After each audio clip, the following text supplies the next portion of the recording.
Um, I think that fans are eager to see more of Natasha Romanoff.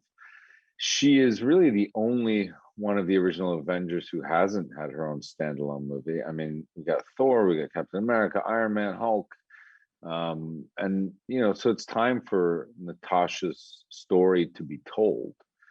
And I think that fans of these movies really want to hear more about her past, which has been shrouded in a lot of mystery, the Red Room and what she's been through as a human being. And I think fans are eager to see that.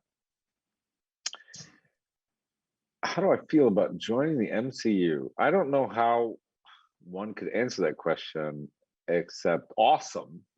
Uh, it's really great. I mean, I love these movies, and I think that Marvel and the MCU do them better than anybody. The production of the movies themselves, the scripts, the characters are also rich and at the highest level. And then on top of that, you have this world of brothers and sisters, who are making the rest of the mythology, and that mythology is crossing over in weird, wonderful ways. So I don't know how I could possibly answer that question without simply saying, well, I seem to have said a lot more, but simply saying, I feel awesome about it. The Alexei Shostakov plays a very unique, particular role in Natasha's life.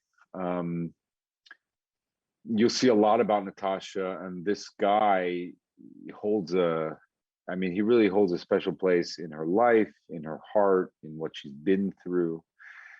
And the film gets to explore her as a younger woman, and then after the events of Civil War and when she's become an Avenger.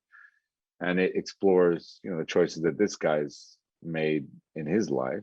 And they have to come together in this movie, and they have to revisit a lot of this rich past that they've had. So when we find Alexei in this movie, well, after this little prelude, when we find him for the bulk of the movie, he is in prison. He's made a lot of mistakes in his life. He's really a failure, both physically, morally, and emotionally. He was a very capable dude who's let himself go in many different ways. And he's full of remorse and guilt, also desperation. But he still does have this fire of life in him that is reignited when, this opportunity begins for him when we meet him in the movie. And throughout the movie, he will go on this incredible journey, this incredible arc of really finding out what he's made of and who he's been all along.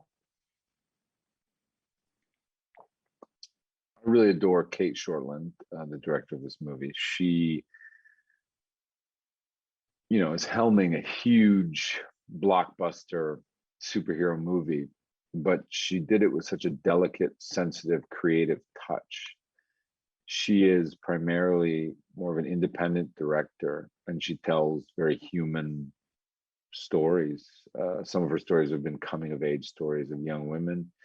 I think she was really the perfect director for this project because she really created a vibe on set that felt comfortable and collaborative and safe to take risks, and really put the women characters first, which I feel like this story needed.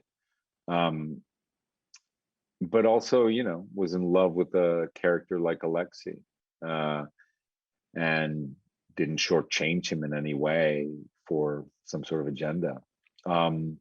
She's a very sensitive artist, and I think the Marvel universe does this very well, where they put really creative directors in these big budget movies, but it's not the norm. To have someone so wanting to take risks and willing to take risks and to put them in charge of a big blockbuster movie, I think is a rare thing for a studio to do, but I'm very grateful that they did. So the stunts and the action is huge in this movie, unlike anything I've ever done. And I think probably unlike anything I've ever seen. It's extremely difficult to do. I do not do most of my own action, thank God. I do a minority of that, but just a sliver of it. But even that sliver required tremendous training. When I got there, I was very out of shape, and the character was very out of shape, and that was a good thing for the character. Before the stunts, it was not a great thing. I started boxing and training with these stunt guys for hours and hours a day. I continued boxing, and working a little bit on this discipline, Russian Sambo, which is Red Guardian's discipline, and you just work really hard. I mean, the great thing about my particular training was that I don't have to get into superhero shape with this character. He is a big guy, and he's meant to be a big guy. So it wasn't really about eating a certain diet and having abs or whatever. It was more just about being able to do this very difficult physical stuff. And that takes a lot of training just for safety, just so you don't kill yourself, because you're doing hours and hours of this really complicated choreography, and you're doing it with guys that are a lot faster and stronger than you are. So you try to get sort of in the best strength, best flexibility and strength of your life so you can keep up. In general, with a movie like this, I think the most important thing that you take away is that you have a great time for a couple hours. It's in its essence, these movies are about fantasy and about a mythology. And so what you're really meant to do is dissolve and let all the cares of your life and all the concerns sort of melt away and just be taken on an emotional roller coaster that takes you through humor and pathos, and also like tense action, and ultimately good versus evil, which are these concepts that we, our narratives love to prop up against each other, and it makes us feel good when good defeats evil. It's just a really warm, nice feeling.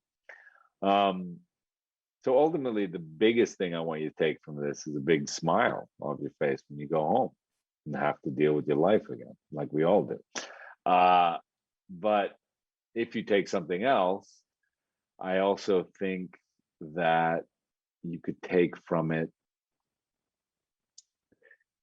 perhaps more questioning of what family really is, what it means, what your particular role in family means, and what the consequences for good and poor choices with family can mean for your life. Because I think the film explores a lot of what it means to be a sister or a father or a mother or a daughter, and what the consequences are for good choices amidst that and bad choices.